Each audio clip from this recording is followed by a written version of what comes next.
Hello everyone. तर दिवस केव्हा निघून जातात काही कळतच नाही, नाही का?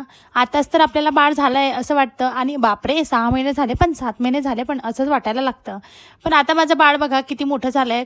कधीतरी हे बाळ जागेवर राहायचं, जागेवर फक्त हातपाय हलवत राहायचं, मी त्याला बघत राहायची आणि माझी कामं पण व्हायचे. पण जेव्हापासनं हे बाळ पालथं व्हायला लागलं आहे ना, तेव्हापासनं मला इतकं काम वाढलेलं आहे. पालथं झालं की त्याचा पोट दबतं म्हणून मग त्याला सरळ करायला या, नाहीतर तो रडतो. आणि आता काय बाळ थोडं थोडं पोटावरती समोर सरकायला लागला आहे. तो जेव्हा समोर सरकतो ना तर आपल्याला तर आनंद होतो, पण बिचाऱ्याला हातावर प्रेशर येतं, पायावर प्रेशर येतं, पोटावर प्रेशर येते. तो थोडं थोडं प्रॅक्टिस करतो, पण पोटावर प्रेशर आल्यामुळे तो रडतो. मग त्याला परत सरळ करायला जा, म्हणजे आपलं एक काम एक्स्ट्रा वाढलेलं असते, हो की नाही? पण आपल्याला अजून असं वाटतं की अरे बापरे, आता हा समोर केव्हा जाईल आणि व्यवस्थितपणे केव्हा जाईल, की माझी मदत लागणार नाही, अरे आता हा टोंगण्यावर केव्हा येईल, असं खूप सारे असं आपल्याला कुतूहलाने वाटत असते, आतुरतेने आपण वाट बघत असतो. माझं बाळ पण बघा जागेवरती होता, हातपाय हलवत होता, मग त्यानंतर तो पालथं पडायला लागला. पालथं पडायची मी खूप दिवसाची त्याची वाट पाहत होती, कारण की हा थोडासा उशिराच मला असं वाटते की उशिरा उघडा झालेला आहे, पालथं पडलेला आहे. आणि आता खूप लवकर त्याची ही प्रोसेस झाली की तो पालथं झाल्यानंतर समोर थोडासा सरकायला लागला आहे.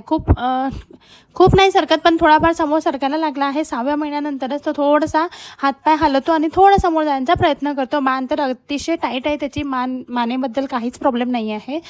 मान खूप टाईट आहे, समोर सरकायचा प्रयत्न करत होता. मग त्यानंतर तो 6व्या महिन्यात पूर्ण समोर सरकायला लागला.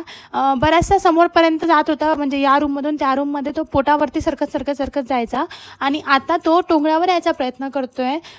टोंगळे त्याचे खूप दुखतात. मला असं वाटतं टोंगळे त्याला रुतत असेल, कारण की खाली टाईल्स असते, तर टोंगळ्याला त्याला रुततं. तर ते टोंगळ्याला जे लावायचं भेटतं ना, ते आणायला पाहिजे, पण मी नाही आणलं, कारण की तसेच माझ्या बाळाचे टोंगळे मजबूत व्हावेत असं मला वाटत होतं. त्याला टोंगळ्याला रुतत होतं, त्यामुळेच कदाचित थोडासा वेळ लागला असेल मला असं वाटते, कारण की पोटावर तो भरपूर दिवसापासून येतो. 6वा महिना, 6व्या महिन्यातच यायला लागला होता, समोर सरकायला लागला होता. त्याला आता 7वा महिना चालू आहे आणि 7व्या महिन्यात तो टोंगळ्यावर यायचा प्रयत्न करतोय, चांगल्या प्रकारे टोंगळ्यावर यायचा प्रयत्न करतो. थोडासा येतो पण रडतो आणि मग परत तो खाली झोपून जातो.